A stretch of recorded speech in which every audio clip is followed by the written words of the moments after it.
This is Qtv Nightly News, which is also on Q Radio 103.3 FM. I am Umudu Gajaga, and thank you for joining us. Here are the headlines. President Barrow visited the family of late veteran politician and former minister Alhaji Ceesay on Monday evening to offer his condolences following his passing.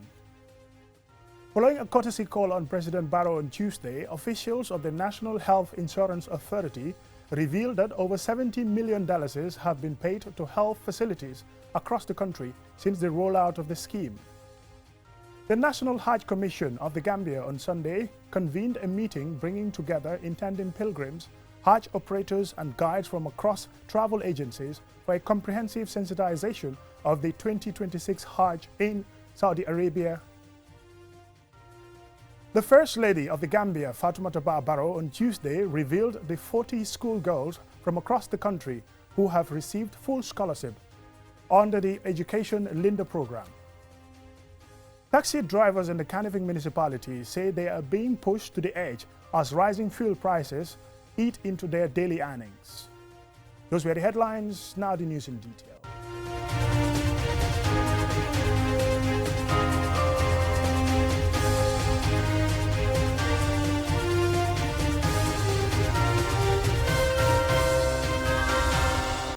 Welcome and thank you for joining us. This is Qtv News. President Barrow visited the family of the late veteran politician and former minister Alhaji Ceesay on Monday evening to offer his condolences following his passing. The respected statesman passed away at the age of 89. Ceesay reports. In a show of respect and solidarity, President Barrow visited the family house in Bejilo, where he expressed sympathy on behalf of the government and people of the Gambia, describing the late Ceesay as a dedicated public servant who contributed immensely to national development. Ceesay served in various capacities during his political career and remained a respected figure within the PPP and beyond. He served as State Minister and later as Minister of Local Government and Lands during the PPP government. I want to see that Gambia becomes, among other countries, educated young people, because we believe that it's education, and when our young people are educated, that was the time that the country would ensure its progress. We believe that Gambia can also play in the world affair. In a post on his official Barrow Polk Facebook page, President Barrow noted that his relationship with the late Ceesay went beyond his role as a former cabinet minister, describing it as personal.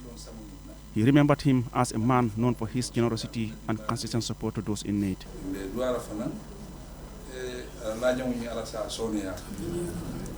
While praying for Allah to grant the departed soul Jannah, he encouraged the family to uphold the unity and harmony that the late Ceesay nurtured within the family and his wider relations. The family of Ceesay thanked the president for personally visiting to pay his condolences, despite sending a delegation during the funeral.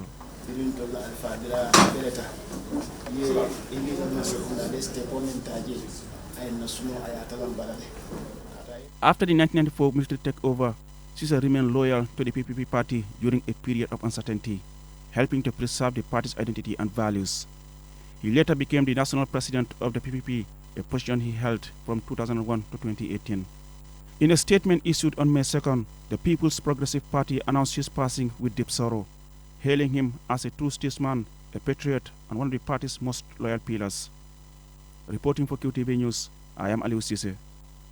Officials of the National Health Insurance Authority revealed that over $70 million have been paid to health facilities across the country since the rollout of the scheme.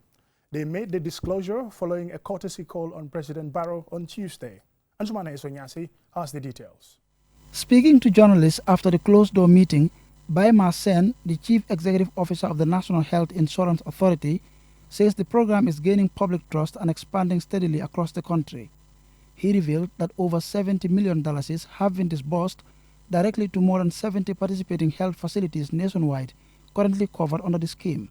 Through this scheme, we have now supported over 50,000 women in accessing maternal health services across the country. This reflects growing confidence in this scheme and increased use of formal health services by women nationwide. We are also proud to confirm that the scheme has been rolled out to more than 70 health facilities across all regions of the Gambia, ensuring that services are available from major hospitals to community and rural health centers. Mr. Sen noted a significant increase in enrollment and utilization, particularly across major health facilities, adding that plans are underway to extend coverage to additional centers. Despite these gains, he acknowledged ongoing challenges, especially in registration, but gave assurances that these issues are being addressed. In addition to expanding access, we are strengthening the health system through timely financial support. The NHIA has paid over $74.9 million directly to health facilities as claims, ensuring the providers are adequately resourced to continue delivering care, supporting health workers, and maintaining service delivery. Also speaking to reporters after meeting the President, Dr. Hassan Jai, the Director of Services at the National Health Insurance Authority, said President Barrow expressed strong support and commitment to the scheme. Covering the delivery period and a very limited postpartum period. And we understand that the population yearns for bigger impact, but as you may all know, the fiscal constraints are there, so we have to do a strategic implementation. But we are really happy to hear His Excellency talking about some innovative financing mechanism that Cabinet will support so that we can scale up and include more services and more population. Dr. Njai emphasized that the NHIA remains focused on achieving comprehensive coverage, with particular attention to improving access for women and newborns across the Gambia. Ansmani Sonyasi for Qtv News. The National Hajj Commission of the Gambia on Sunday convened a meeting bringing together intending pilgrims, Hajj operators, and guides from across all travel agencies for a comprehensive sensitization on the regulations and guidelines governing the 2026 Hajj in Saudi Arabia. Here is Babakar Ceesay. Labbaik Allahumma labbaik. Labbaik la sharika laka labbaik. The session focused on ensuring that all stakeholders clearly understand the requirements set by both the Saudi authorities and the Commission, including travel procedures, health regulations, accommodation arrangements, and code of conduct during the pilgrimage. Ibrahim Ceesay, the Permanent Secretary at the Ministry of Lands, Regional Government and Religious Affairs, reaffirmed the government's strong commitment to ensuring that Gambians perform Hajj successfully and with dignity.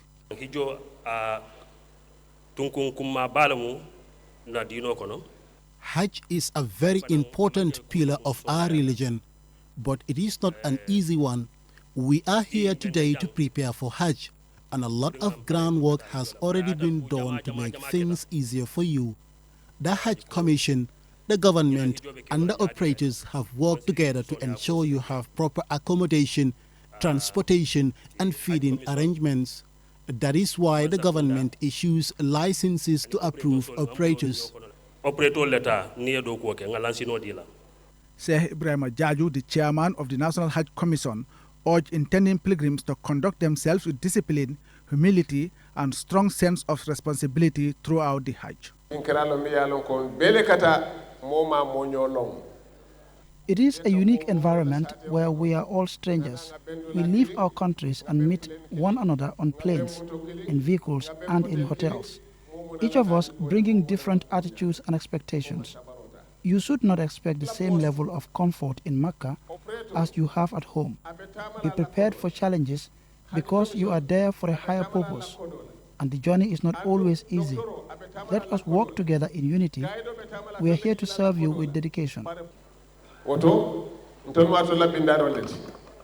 Say Esa for the Dabo also spoke on what constitutes a successful Hajj.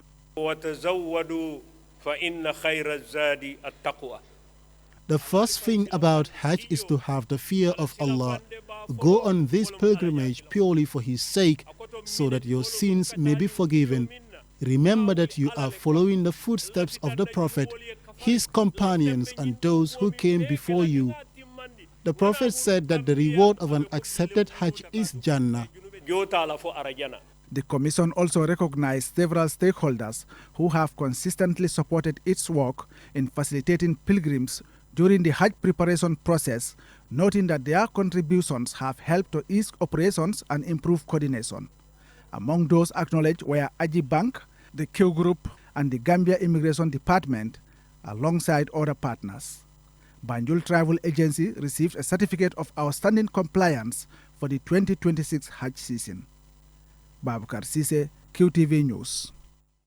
The First Lady of the Gambia, Fatoumata Barrow, on Tuesday revealed the 40 schoolgirls from across the Gambia who have received full scholarships under the Educating Linda program, a collaboration between her foundation and the Mark Foundation. Mam Nabukar tells us more. African initiative assisting underprivileged girls to access education across Africa, the Educating Linda program's annual occurrence in the Gambia since its inception in 2021 has fostered an environment where a girl's potential and future is not dictated by economic or social barriers. This year's cohort of 40 schoolgirls from grades 10 to 11 from across all regions in the Gambia received support packages that will eliminate the logistical hurdles that often lead to school dropouts. This covers uniforms, lunch and transportation money, textbooks, and essential learning materials that will ensure these girls successfully transition into key drivers of national development. Here are Betty Sen, CEO of FAB Foundation, and Mamudu Drame, Board Chairman. Beyond the numbers, this program represents something greater. It represents hope, it represents opportunities, and it represents equity. We are not just funding education, we are investing in leadership, resilience, and the future of the Gambia. For students like Fatima Binta Bari, Fatu Jaite, and Day Binta Jaju, this is an impeccable opportunity to reach for their dreams. This scholarship will allow me to focus on my studies and help me achieve my goal of becoming a medical doctor. You do not just give me books and pads. You give me peace of mind to learn. You give me a reason to stay in school. I promise to work hard, maintain excellence, and conduct myself in any way that honors your trust. Adama Sow, a parent, spoke on behalf of all guardians and expressed immense gratitude for the opportunity that has been bestowed on their children. We are deeply grateful for this support. I urge parents to guide their children in making the most of this scholarship. And to the students, this is a rare opportunity. Dedicate yourselves to your studies, use technology wisely, and remember that you are the future of our nation. Dr. Habibatu Drame, Minister of Basic and Secondary Education, shared sharp words of guidance with the students. This support is an investment in your future, in your empowerment, and in your development and growth generally. Therefore, we encourage you to make the very best use of it. Here is Fatoumata Barrow, the First Lady of the Republic of the Gambia. Remember, education is not just about passing exams, it is about discovering your voice, building confidence, and preparing to contribute meaningfully to society. The path may not always be easy, but it will always be worth it. With the continuous unwavering support of the Mark and Fatoumata Barrow Foundations and other education-related initiatives which ensure young girls can continue their education journey uninterrupted, the Gambia is ensuring they grow up with no limits as to what they can achieve. Mam Nabuka, reporting for QTV News. We will now go for a commercial break. When we return, we have more national and international news stories for you and also sports news. Do stay tuned.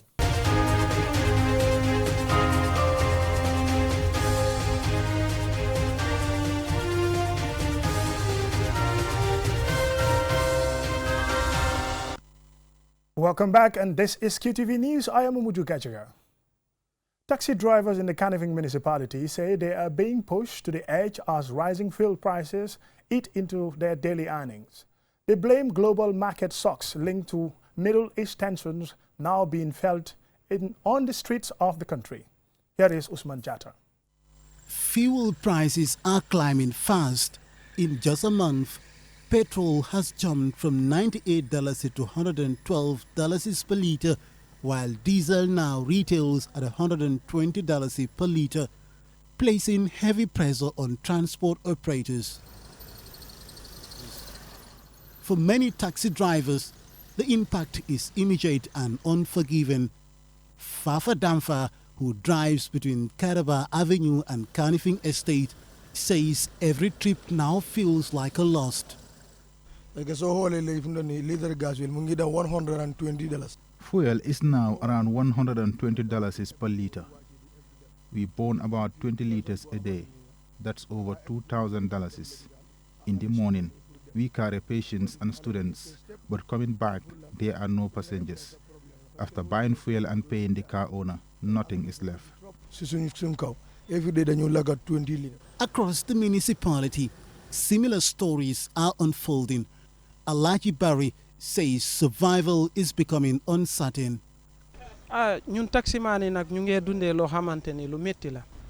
Life is very difficult. 5 liters of fuel that used to cost $500 is now cost about $600, but fares remain at $15. We have families to feed and daily payments to make. It does not add up. The pressure is compounded by rising competition from tricycle taxis, which many passengers now prefer. Abdumbo says drivers are losing both income and hope. Because so 5 liter, so you buy fuel, but you cannot recover the cost before it finishes. Then you refill again. We also pay about $3,500 in yearly documents. Meanwhile, tricycles take most of our customers. The $15 fare is no longer sustainable. We need 20. 3,000 every year, 3,500. As global tensions continue to drive fuel prices upward, drivers here are calling for urgent government intervention, warning that without support, their livelihoods may soon stall completely. Osman Jatta, QTV News. From that story, now to international news.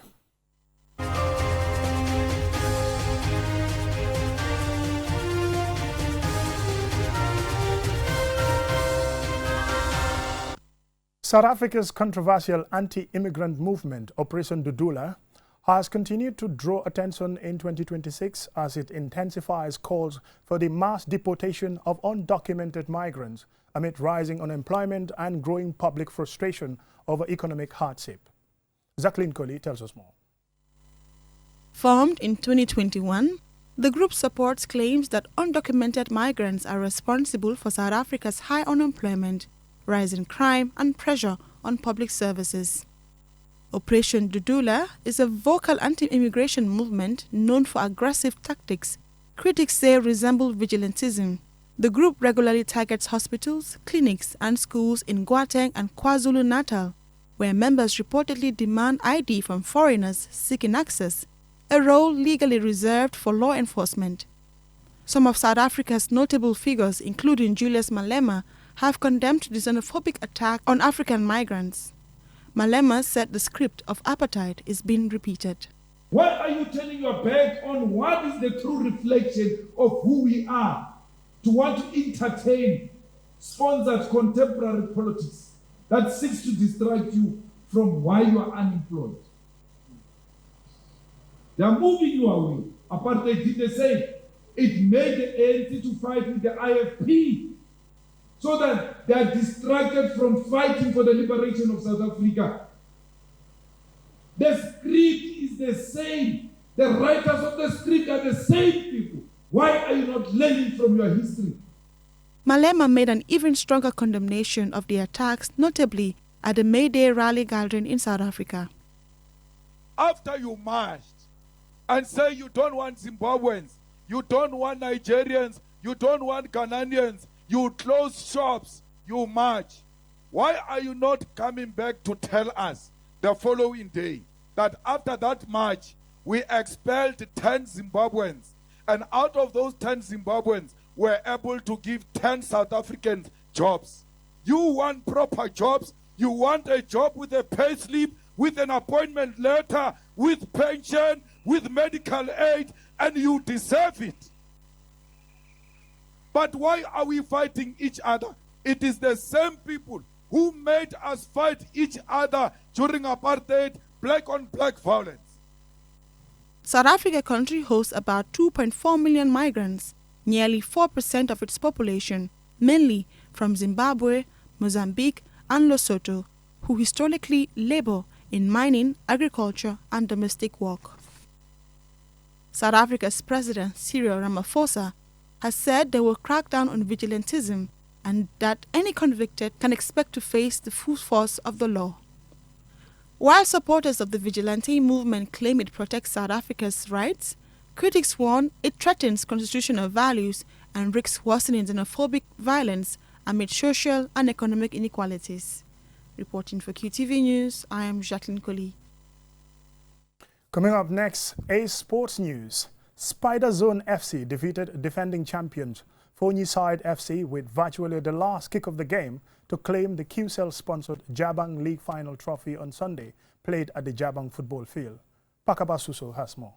The QCell-sponsored Jabang League Final, billed as the Battle of Neighbors, was attended by community heads, Chief Guest of Honor Amadou Sane, with his delegation including Deputy Speaker of the National Assembly, Sidi Njai, and Mamadou Sabali, NPP National Youth President. Spider Zone FC started the game with great intent, mounting pressure on the defending champions Fourniside FC in the first half, resulting in a few decent chances that failed to trouble the Fourniside keeper. Fourniside upped their game in the second half and looked the more dangerous side going forward, and creating some brilliant chances to score, all of which they failed to take. And with the game seemingly heading to penalties, Idrissa Jaju fired home from close range in the last minute of additional time to win it late for Spider Zone, to the delight of their jubilant fans, and heartbreak for the defending champions Fourniside FC, who felt the goal should not have stood, leading to some ugly scenes after. Speaking after the game, Fourniside FC head coach Hadim Sane could not hide his frustration. No, for me, I don't feel nothing, but the problem is I'm Jabang Sport Committee referees. I don't happy about it. If I say I'm happy, I'm lying. I'm not happy about it. Why? Because this final Jabang is now a football sport. If Jabang is not a small sport, if you bring it a referees, you're supposed to bring in a good referees. Here are Ibrahima Jaju, the head coach of Spider Zone FC, and Idrissa Jaju, the goal scorer. I am very, very happy because I worked this thing like for 2 years. That was the project, like we come up to the final and then we make history. Because this is our first time being at the final, so I am very, very happy. Very happy. I was assuming that the ball might come there, so I look at the defenders and they were all at one side. So I checked at the position where there is space. That's where I stood at. So I went for the ball. Simon, Secretary General, Jabang Youth and Sports Development Association, commented on the chaotic scenes that unfolded towards the end of the match. From day one to the finish, because there are certain issues that we've been tackling here for ages, especially the indiscipline. This is a problem to us because we are not organizing a tournament whereby, at the end of the day we will have chaos like this. Chaos is not our target. All what we are targeting here is discipline and to try and see how best our players could also, showcase their talents in the higher heights. The winner, Spider Zone, went home with $30,000, medals and a trophy, while runners-up Fourniside FC went home with $20,000 and medals. The committee also presented individual awards to those who contributed to the success of the tournament.